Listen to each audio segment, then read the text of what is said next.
ازيكم يا حبايبي؟ عاملين ايه؟ يا رب تكونوا بخير. النهارده جايه وجايبه لكم قصه جديده، يا رب تعجبكم. بس قبل ما نبدا القصه، يلا بينا كلنا نصلي على النبي صلى الله عليه وسلم، ونكتب الصلاه على النبي في التعليقات. ما تنسوش تدعمونا باللايك والشير، واللي انتم تشتركوا في القناه عشان تشجعونا اللي احنا نستمر. وقبل ما نبدا الحكايه اعرفكم بنفسي. انا ليلى، عندي 38 سنه وفي المستشفى حاليا. ادعولي ربنا يشفيني والحرق اللي في جسمي يخف.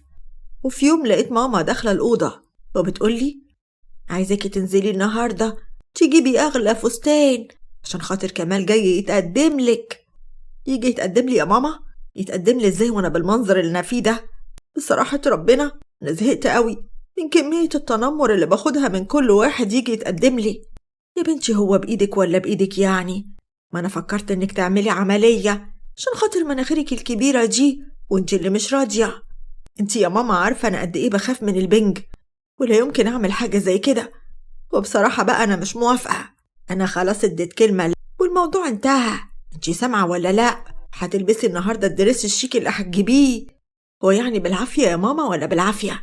انا مش فاهمة كلامك. الكلام بينا خلاص يا ليلى، يلا بينا. وبعدها خرجت، وكانت خالتي قاعدة في الصالة.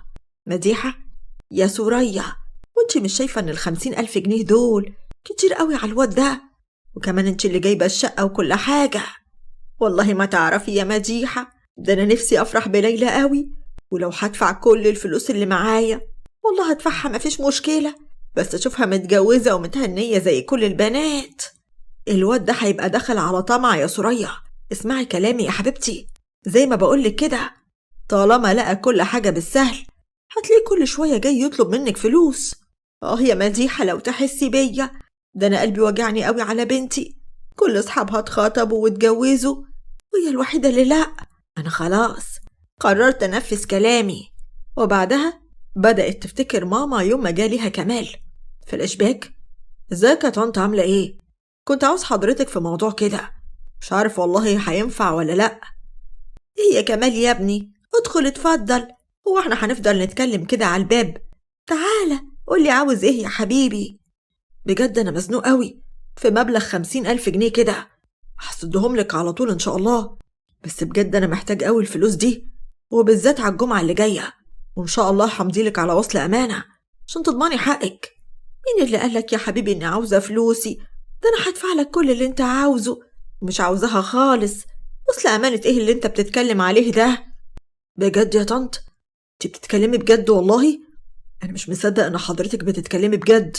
بس انا يعني عاوزة اطلب منك طلب كده، والطلب ده هيبقى قصاد كل الفلوس اللي انت عاوزها، ولو قلتلي عليه ماشي كل حاجة هتبقى تحت امرك. بص بقى يا ابني، انا نفسي افرح بليلى بنتي قوي. انا مش فاهم كلام حضرتك يا طنط، يعني هتفرحي بيها ازاي؟ حضرتك عارفة اللي انا خاطب. انا مش عاوزاها تتجوز كتير، حتى لو سنة واحدة وتبقى مطلقة، بس احس ان بنتي اتجوزت وفرحت زي كل البنات، وجربت انها تتجوز وتبقى زوجة. ان شاء الله سنة واحدة بس. شكرا لحضرتك يا طنط، انا مش عاوز اي فلوس والله. وبعدها مشى وراح لإيمان خطيبته وقال لها على كل حاجة. وإيمان قالت: ايه الكلام المتخلف اللي انت بتقوله ده؟ الست بتقولك هدية، هديلك كل الفلوس هدية، اللي انت عاوزه هتديهولك، حاجة كده جايلك على طبق من دهب. تقول لها مش عاوز حاجة؟ انت اتجننت يا كمال. ايه ده؟ وانت بتتكلمي بجد يا ايمان؟ انت عاوزاني اخد الفلوس منها واسيبك انت؟ انت عارفة اني بحبك. مين قالك بس انك هتسيبني؟ لا يا حبيبي، خليها بس معاك سنة وناخد فلوسنا ونعمل بيها اللي احنا عاوزينه. خليها تتجوز شوية وبعدين طلقها، مش ده كلام امها؟ طب وانت عاوزاني اوجع قلب واحدة ليه بس؟ انت عارفة كويس قوي اني مش بحبها ولا يمكن احبها. خلاص يا كمال، روح السجن عشان خاطر 50,000 جنيه. انما انت بقى لو اتجوزتها هنخلص شقتنا ونعمل كل حاجة نفسنا فيها، والفلوس مش هتردها، مش هتبقى دين عليك. طب لو انا اتجوزتها، يعني هي مش عايزة مصاريف؟ انا هفتح بيت، هجيب لها فلوس منين بقى افتح بيت؟ وانا كل الفلوس اللي معايا هبقى بوضب بيها شقتي. امها يا حبيبي، امها لاجل الورد ينسقي العليق عشان تبسط بنتها وتخليها متجوزة. زي ما دفعت لك 50,000 جنيه كمان هتدفع مصاريف البيت، دي عاوزة تفرح بالبيت، خليها تدفع بقى. بجد أنا مش قادرة أصدق، بقى أنتي إيمان اللي أنا كنت بحبها؟ إزاي تفكيرك يوصل لكده؟ الظروف اللي احنا فيها يا حبيبي تخليني أفكر في أكتر من كده كمان. ده لازم توافق على الموضوع ده، عشان أنا خلاص زهقت من الخطوبة. احنا خطوبتنا طولت قوي قوي يا كمال، مينفعش كده. طب أبوكي لما يعرف بالموضوع ده هيسكت عادي كده ولا إيه؟ انت بتقول إيه؟ دي البنت وحشة قوي. قول لها اللي انت مش عاوز تعمل فرح ومحدش هيعرف أي حاجة، وطلع أبويا من دماغك شوية، ودينا هنقعد سنة قصاد اللي احنا قعدنا ده كله. ما جراش حاجة، بس دي هتبقى السنة الوحيدة اللي عدت علينا في خطوبتنا طلعنا بيها بمصلحة كويسة. بجد أنا مش عارفة أقولك إيه ولا أعمل إيه. ده أنا جايلك عشان تشجعيني على قراري، دلوقتي جاية تقولي كده؟ تشجعيني إن أقبل بالجوازة دي؟ أي حد بيحبك وبيخاف عليك وعلى مصلحتك هيقولك كمل في الجوازة دي وبطل اللي انت بتقوله ده بقى. وبعدها فعلا اتصل بماما وقال لها خلاص أنا موافق يا طنط. عودة من الفلاش باك في شقة كمال. الأم بتقول يا ابني فكر في الموضوع كويس، اعمل قرض، اتصرف وخد أي فلوس، إنما بلاش الجوازة دي، بلاش تتحسب عليك جوازة وانت مش راضي عنها يا ابني. ودخلت بسملة أخته وقالت سيبك من ماما وسيبك من الكلام اللي هي عمالة تقولهولك. لا طبعا اتجوزها سنة واحدة وارميها. المشكلة مش دي رغبة أمها قصاد الفلوس؟ خلاص نفذها وانت الكسبان. اخرسي شوية يا بنتي انتي كل تفكيرك في الفلوس. أخوكي بيحب خطيبته قوي، ازاي يوجع قلبها ويسيبها كده؟ ما تقول لها انت يا كمال، ولا أقول لها أنا إن الفكرة أصلا عاجبة إيمان وهي اللي شجعتك عليها؟ على فكرة يا ماما إيمان هي اللي مخليها يوافق على الحوار ده. خلاص يا أمي بقى، أنا زهقت من الكلام في الموضوع ده، أرجوكي أنا خلاص موافق. يلا بينا عشان خاطر نروح يا جماعة، بس تعمل حسابك ربنا عمره ما هيسامحك عشان انت جيت على البنت دي.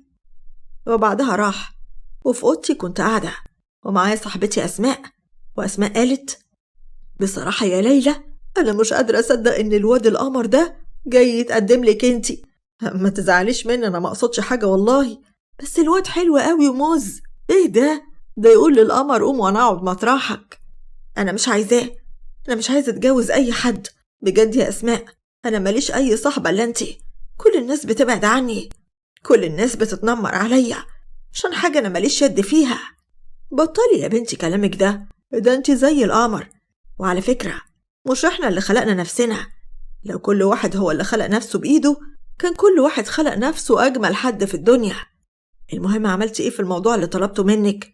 والله علاج ماما غالي قوي، كنت محتاجة يعني قيمة 5000 جنيه. الفلوس جاهزة يا أسماء، خديها وانتي ماشية. المهم ايه رأيك في الدرس اللي أنا لابساه ده؟ بجد حاسة إنه مش حلو عليا عشان أنا تخينة شوية. والله يا ليلى أنا خايفة أقولك تزعلي، بصراحة هو مبين تخنك قوي. لبستي أي طقم من عندك أحسن، مش لازم طقم جديد يعني. طب طلعي لي طقم بسرعة من الدولاب. وبعدها أسماء مشيت وقعدت معهم سوريا، وخلصت القعدة مع أمها ومع كمال، وبعدين مشيوا.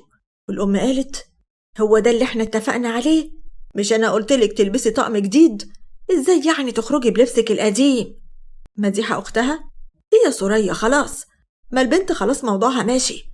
بقولك إيه، أنا مش برتاح لأسماء زميلتك دي، بلاش تخليها تيجي بعد كده، بتحشر دماغها في كل حاجة وبتلعب في دماغك، وبيبقى كل همها في الآخر مصلحتها. لو سمحتي يا خالته بلاش تتدخلي ما بيني وما بين أسماء، دي صاحبة عمري وأنا لا يمكن أسيبها أبدا. اسكتي يا مديحة، البت أسماء دي استغلالية، هي فاكراها صاحبتها، وأنا اتكلمت في الموضوع ده كتير وهي عمرها ما سمعت كلامي. المهم يا أختي الفرح الأسبوع الجاي. لا استني شوية، أنا عاوزة أعمل رجيم، أنا هلبس فستان الفرح بجسمي ده إزاي؟ ما هو للأسف مش هينفع إن احنا نعمل فرح، كمال مش عاوز يعمل فرح. قلتلك يا ماما إن هو مش عاوز يعمل فرح عشان خاطر شكلي، انت ما بتسمعيش كلامي أبدا. انت ليه مخليه الموضوع ده يمشي؟ حاسة إن في حاجة غريبة بتحصل في الموضوع ده. معقولة كمال يجي يتقدم لي أنا؟ وماله يا حبيبتي، هو انت وحشة ولا إيه؟ ده انت زي القمر. المهم يلا بينا بقى عشان نشوف هنجيب إيه. لا يا مديحة، كمال بيقول شقته جاهزة، أصل انتم عارفين إن هو كان خاطب قبل كده، هو اللي كان جايب كل حاجة لخطيبته حتى الهدوم. معقول الكلام ده؟ طب ماشي. وبعدها فعلا اتجوزت كمال ودخلنا الشقة. هو انت ليه ساكت من ساعة ما جيت خدتني من عند ماما؟ انت ما اتكلمتش معايا كلمة واحدة. ألف مبروك. أصل أنا مش عارف، حاسس إن عمري ما اتكلمت معاكي، يعني مش واخد معاكي على الكلام وكده. طب يلا بينا عشان نصلي، حتى البيت يكون فيه بركة كده، ونبدأ حياتنا بالصلاة. ليلى، أنا كنت عاوز أطلب منك طلب، بس مش عارف انت هتقولي ايه. وأنا حاسس يعني اللي احنا ما خدناش على بعض.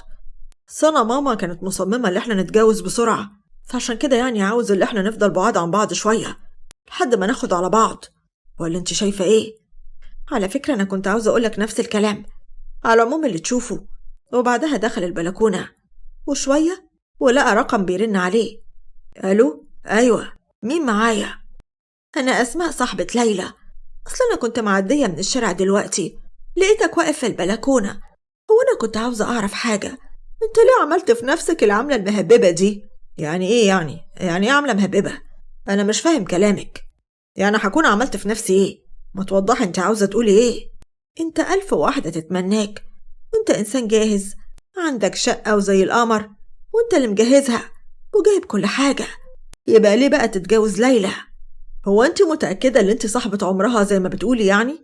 أيوة والله، بس يعني الفكرة إنك صعبان عليا قوي، فقلت أشوفك مالك بتعمل في نفسك كده ليه؟ اوعى يكون عليك ندر.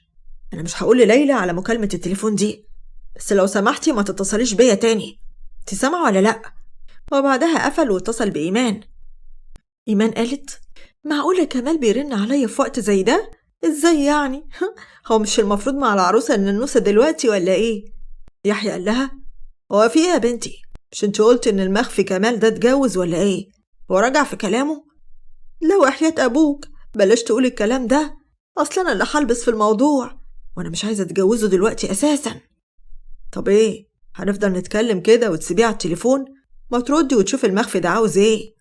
وبعدها ردت وكمال قال: بجد كنت مستني إن فرحنا إحنا يكون النهاردة. ما تعرفيش أنا مخنوق إزاي يا إيمان، اللي أنا معاها في شقة واحدة. وإنت ما تعرفش يا كيمو أنا نفسيتي عاملة إزاي، ده أنا عمال أعيط من الصبح، مش قادرة أصدق. معقولة أنت هتكون في حضن واحدة غيري يا حبيبي؟ أنا مش مصدقة.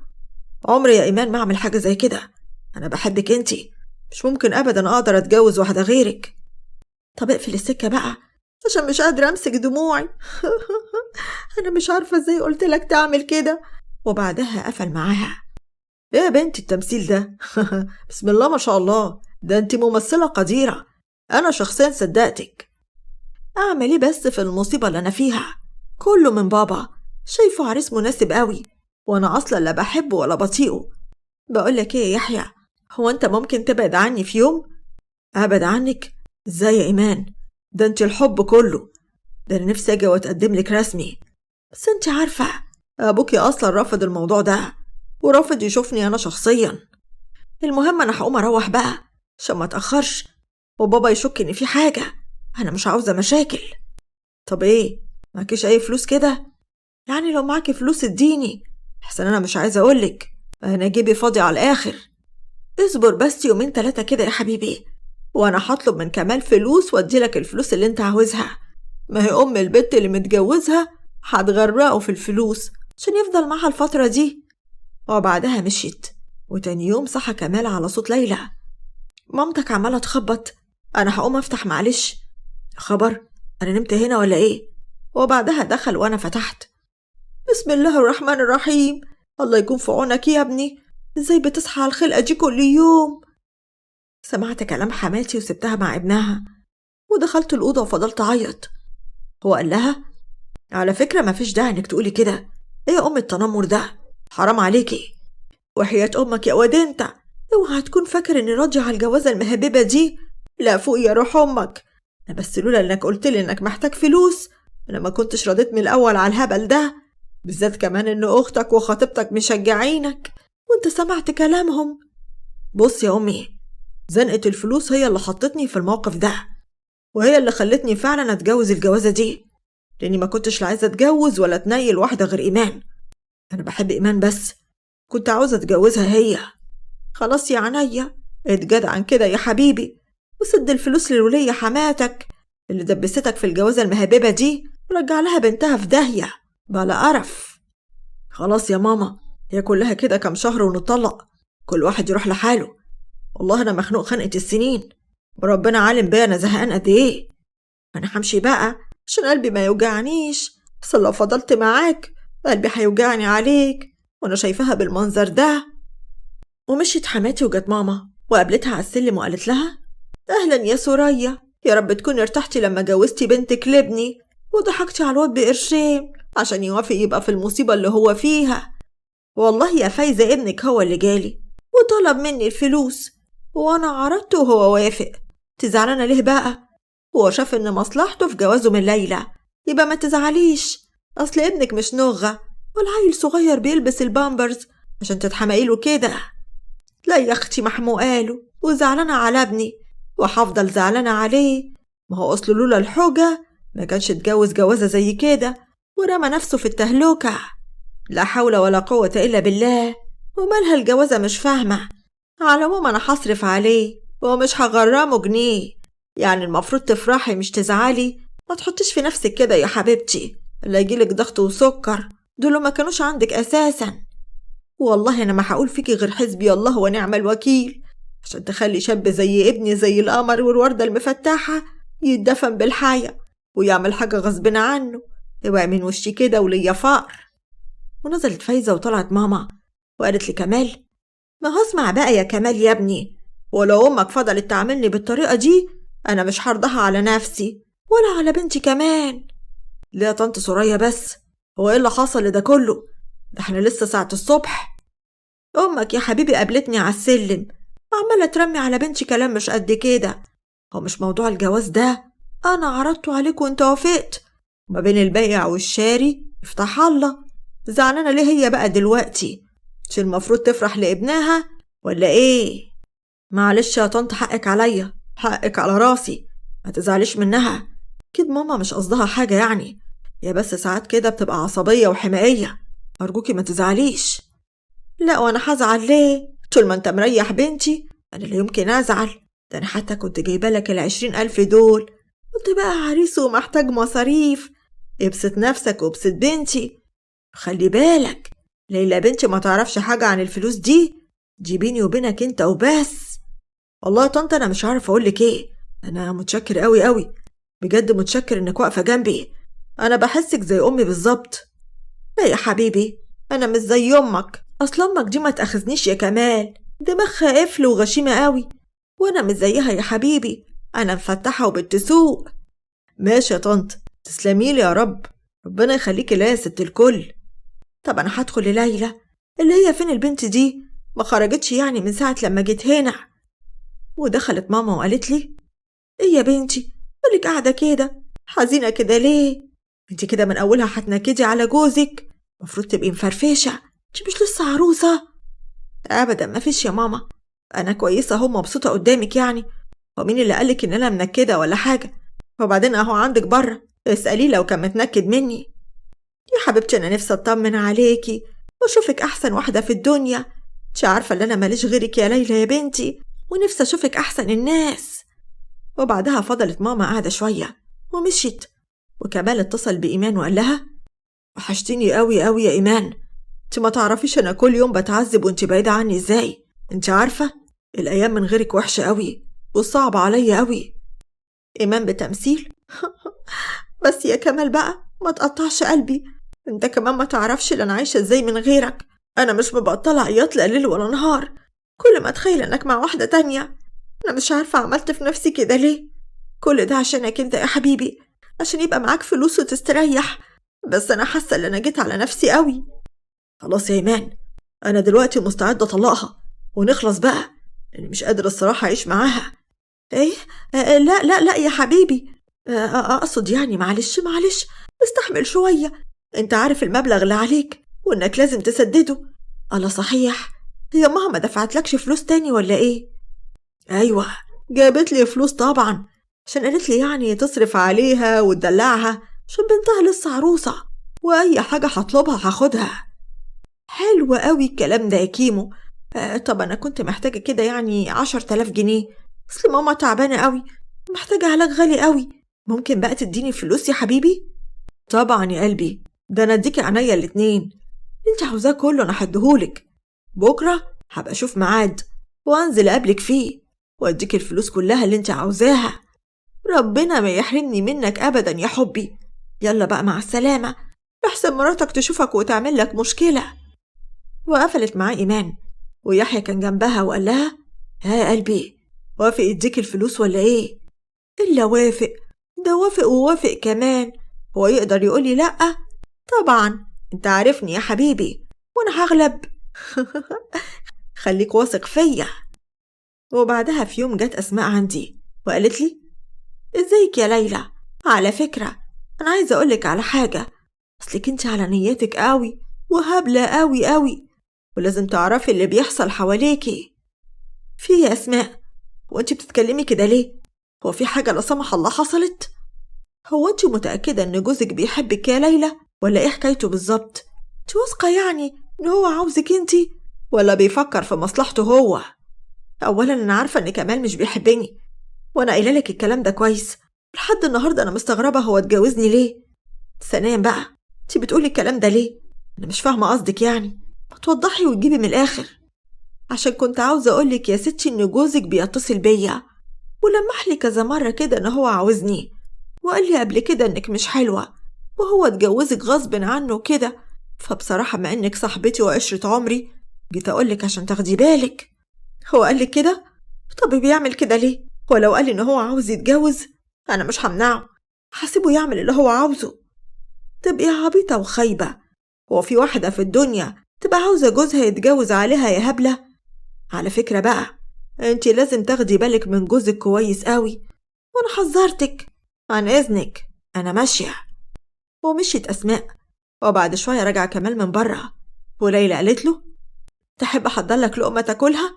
انت من بدري وانت برا. مش عايز حاجة، أنا أكلت عند ماما. تصبح على خير. طب ممكن نتكلم شوية؟ على فكرة أنا من حق أتكلم معاك ولا إيه؟ خير، اتفضلي، في إيه؟ اتكلمي وقولي اللي عندك، بس أنا مستعجل وعاوزة أنام، فارد تنجزي وتلخصي. أنا كل اللي عاوزة أقوله يعني، هو أنت ليه بتعمل معايا كده؟ أنا ليه حاسة إن أنا حاجة في البيت ده ملهاش لازمة بالنسبة لك؟ حاسة إنك عايش معايا كده وخلاص، كأنك بتقضي واجب أو بتضيع وقت. وفي إيه بالظبط؟ ما تفهمني. بقولك إيه، أنا مش ناقص نكد على المسا، وما عنديش كلام أقولهولك. أنا اتجوزتك واللي حصل حصل، خلاص الموضوع انتهى، مش عاوز كلام في الحكاية دي تاني. تسمع ولا لأ؟ على العموم أنا مش هتكلم تاني معاك في حاجة، ومنين لما تحس إني بقيت مراتك بجد محتاج إنك تتكلم معايا أنا موجودة. تصبح على خير. وسبته ودخلت الأوضة، فضلت صاحية مش جايلي نوم. فضلت حماتي تيجي عندي وتسمعني كلام ملوش لازمة أبدا. وبعدها عدت الأيام ومفيش جديد في حياتي. وفي يوم كانت أسماء عندي وأنا كنت خارجة من المطبخ، ولقيتها بتقول لكمال: أنا مش عارفة أنت عايش معاها إزاي، بشكلها ده أنت مستحملها إزاي؟ بذمتك مش أنا أحلى منها بكتير؟ ولا أنت شايف حاجة غير كده؟ إيه اللي أنت بتقوليه ده؟ معقولة أنت صاحبة ليلى وفاتحالك بيتها بتعتبرك أختها؟ أنت إزاي بتقولي عنها كده؟ بقول عنها كده عشان هي طول عمرها أحسن مني، عندها فلوس بالهبل ما بتعرفش تعدهم، وأنا اللي عايشة في الفقر، وهي بشكلها ده بتاكل أحسن وبتلبس أحسن، وأنا مش لاقية اللقمة، مش لاقية الهدمة. لكل اللي عندها ده ما يكونش عندي أنا، وكمان متجوزة واحد زيك. بصراحة كتير عليها قوي كل اللي عندها ده. على فكرة انتي إنسانة واطية ونادلة قوي، ولا يمكن تكوني صاحبة أي حد في الدنيا. وأنا هنادي على ليلى وأعرفها حقيقتك وخليها ما تعرفكيش تاني. في اللحظة دي أنا خرجت من جوه وقلت له: مفيش داعي تنادي عليا، لأني سمعت كل حاجة. ده أنتي يا أسماء صاحبتي، أنتي اللي كنت بعتبرها عشرة عمري، أنتي لا يمكن تكوني صاحبة أبدا. وأنا يا حبيبتي ما يشرفنيش إنك تكوني صاحبتي أصلا. روحي بصي لنفسك في المراية كده وشوفي شكلك عامل إزاي. وعلى فكرة بقى، المحروس جوزك واخد فلوس من أمك عشان يتجوزك. اخرسي، انتي كدابة، امشي اطلعي برا. أنا مش كدابة يا عينيا، وهو قدامك أهو، اسأليه وانت هتعرفي إن أمك دافعاله فلوس عشان يتجوزك. مش بس كده، ده كل لما تيجي هنا بتديله فلوس عشان تقعدك معاها أكتر وما يطلقكيش ويرميكي. ولو مش مصدقاني اسألي خالتك، هي اللي حكتلي على كل حاجة. امشي اطلعي بره، امشي من هنا، يلا امشي غوري. ومشيت أسماء وأنا قلت لكمال: هو صحيح الكلام اللي قالته ده؟ معقولة يا كمال؟ انت فعلا واخد فلوس من ماما عشان تتجوزني؟ أيوة صح الكلام ده، فعلا أمك عرضت عليا فلوس مقابل إن أنا أتجوزك، وخلاص أديني اتجوزتك وأمري إلى الله. أنا اتجوزتك غصب عني عشان كنت محتاج الفلوس قوي. كلامه وقتها وجعلي قلبي، دبحني. فضلت أعيط وأقول له: أنت إزاي تعمل فيا كده؟ أنا لا يمكن أعيش دقيقة واحدة بعد النهاردة، أنا لازم أقضي على نفسي عشان أرتاح من الدنيا وأرتاح من اللي أنا فيه. والله يا ريت أقولك ما تروحي ترمي نفسك من البلكونة وتخلصينا عشان نخلص بقى من القرف ده. قال كلامه وسابني ومشى، وراح لإيمان اللي كانت مع يحيى في شقتهم. كمال قال لها: مين اللي معاكي ده؟ هو فين أبوكي وأمك؟ إيمان بارتباك: ده انطقي يا خاينة، مين ده؟ والله لكون مكلم أبوكي وأعرف منه مين ده. يحيى قال له: بقولك إيه، غور من هنا يا جدع أنت، عشان هي بتحبني أنا وأنت لأ، خلي عندك دم، يلا غور من هنا. وفضلوا يضربوا في بعض ويطحنوا في بعض. وكمال وقتها عمل فضيحة لإيمان في المنطقة كلها، واتعرفت إنها واحدة شمال وإنها اتظبطت معاها واحد في شقتهم. وطبعا بعد كده ما كانش حد بيبص في وشها، لدرجة أبوها وأمها خدوها وعزلوا من المنطقة بعد ما سمعتها بقت على كل لسان. وفي شقتي كنت واقفة في البلكونة وبحاول أرمي نفسي. ساعتها جارتي شافتني وقالت: إيه يا بنتي ده، حرام عليكي، انت عاوزة تموتي كفرة؟ مينفعش كده، وحيدي الله، إيه اللي بتعمليه ده؟ أعمل إيه بس؟ أنا زهقت من حياتي، محدش بيحبني، حتى جوزي مش بيحبني وبيكرهني واتجوزني غصب عنه عشان الفلوس. وحكت لها على كل اللي حصل، وقالت لي: تسمعي يا بنتي، انت لازم تغيري من نفسك، ولازم تبقي واحدة تانية، تحبي نفسك. محدش هيحب حد ما بيحبش نفسه. الناس بتشوفك زي ما انت شايفة نفسك، طول ما انت شايفة نفسك مش جميلة ووحشة ومحدش بيحبك، الناس هتعاملك بنفس الشكل. لازم تهتمي بنفسك وتقدري نفسك وتحبي نفسك، واهتمي بجوزك وبلاش تنكدي عليه، وإن شاء الله ربنا يهدي سركم. وخليكي دايما عارفة حاجة واحدة، الناس بتعاملك وبتشوفك زي ما انت شايفة نفسك من جوه. اللي بيحب نفسه وبيقدر نفسه مهما كان شكله، الناس بتحترمه وتقدره. اسمعي كلامي يا بنتي، دي نصيحة أنا بقولها لك لحياتك. قالت كلامها ومشيت. ورجع كمال متعصب، وأنا قلت له: مالك يا كمال؟ هو أنت راجع متعصب ليه؟ وإحنا ما ينفعش نبقى حبايب بدل اللي أنت بتعمله ده؟ بقولك إيه، غوري من وشي وبعدي. وقتها زقني على الأباجورة وهي كانت منورة، السلك اتقطع وعمل ماس والنار مسكت فيا. وفي المستشفى كان عندي ماما وكمال، وماما قالت له: أنا هوديك في 60 داهية على اللي أنت عملته في بنتي ده. ليلى بتعب، كمال مالوش ذنب يا ماما، هو أصلا ما كانش موجود لما مس الكهرباء مسك فيا، هو مالوش ذنب أبدا. انتِ بتقولي إيه يا بنتي؟ مش هو برضه كان بيتخانق معاكي؟ وقتها الجيران شهدوا بكده، وقالوا إن هو كان بيتخانق معاكي وسمعوا صوته. الجيران غلطانة يا ماما، محدش شاف حاجة، وصدقيني اللي أنا بقوله هو اللي حصل. أرجوكي يا ماما، كمال مالوش ذنب. انتِ بتدافعي عنه؟ طب يا بنتي اعملي اللي انتِ عاوزاه، أنا كنت عاوزة أجيبلك حقك. قالت كلامها ومشيت. كمال قال لي: يعني بالرغم اللي حصل مني يا ليلى مرضتيش تقولي اللي أنا اللي عملت فيكي كده؟ أنا كنت نادلة واطي، حقك عليا يا ليلى، انتِ ما تستاهليش مني كده، انتِ إنسانة قلبك طيب قوي ونضيفة قوي من جواكي. يا كمال انت جوزي، ربنا يعلم أنا بحبك قد إيه، كنت بعمل كل اللي يرضيك، بس الظاهر اللي أنا معرفتش أقرب منك بالشكل الكافي، عشان كده انت ما قدرتش تقرب مني ولا تحبني. أنا عرفت قيمتك يا ليلى، ومن هنا ورايح هتبقي مراتي وحبيبتي وكل دنيتي. يعني برغم شكلي ده والحرق اللي صاب أثر في جسمي انت هتستحملني؟ معقولة يا كمال؟ أيوة يا ليلى، أنا ما كنتش عارف قيمتك، لكن دلوقتي عرفت إن الجمال والحلاوة هما جمال وحلاوة الروح، مش الشكل خالص. وبعدها فضل كمال يهتم بليلى لحد ما تعافت وخرجت من المستشفى. وليلى عرفت الدرس إن دايما الناس بتعاملنا زي ما احنا بنشوف نفسنا. لما أنا أشوف نفسي حلوة الناس هتشوفني حلوة مهما كان شكلي الخارجي.